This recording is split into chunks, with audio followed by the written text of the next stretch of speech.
1 ইঞ্চি জমিও যেন অনাবাদি না থাকে। প্রধানমন্ত্রী শেখ হাসিনার নির্দেশনা মতে ফসল ফলাই বসত ভিটায় প্রতি ইঞ্চি খেতে। করোনাকে এখন রে ভয় যতই করি সবে, একই সাথে ভবিষ্যতের চিন্তা করতে হবে।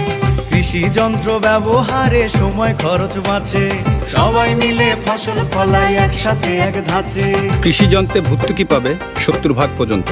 সরকারের এই সুবিধা কৃষক ভাইদের জন্য। মাঠ ফসল সবজি ফলমূল সবকিছুর চাষে সুবিধা দিতে সরকার আছে কৃষক ভাইদের পাশে।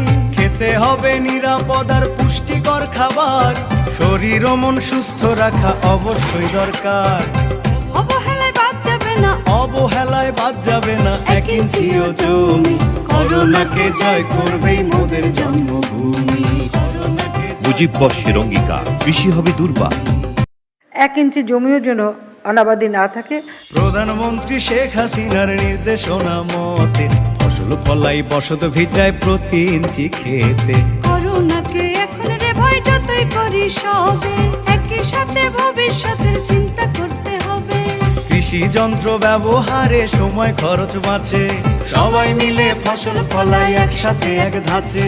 কৃষি যন্ত্রে ভর্তুকি পাবে 70% পর্যন্ত। সরকারের এই সুবিধা কৃষক ভাইদের জন্য। মাঠ ফসল সবজি ফলমূল সবকিছুর চাষে সুবিধা দিতে সরকার আছে কৃষক ভাইদের পাশে। খেতে হবে নিরাপদ আর পুষ্টিকর খাবার, শরীর ও মন সুস্থ রাখা অবশ্যই দরকার।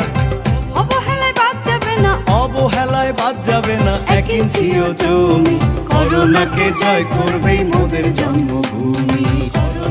মুজিব বর্ষের অঙ্গীকার, কৃষি হবে দুর্বার। প্রচারে কৃষি মন্ত্রণালয়।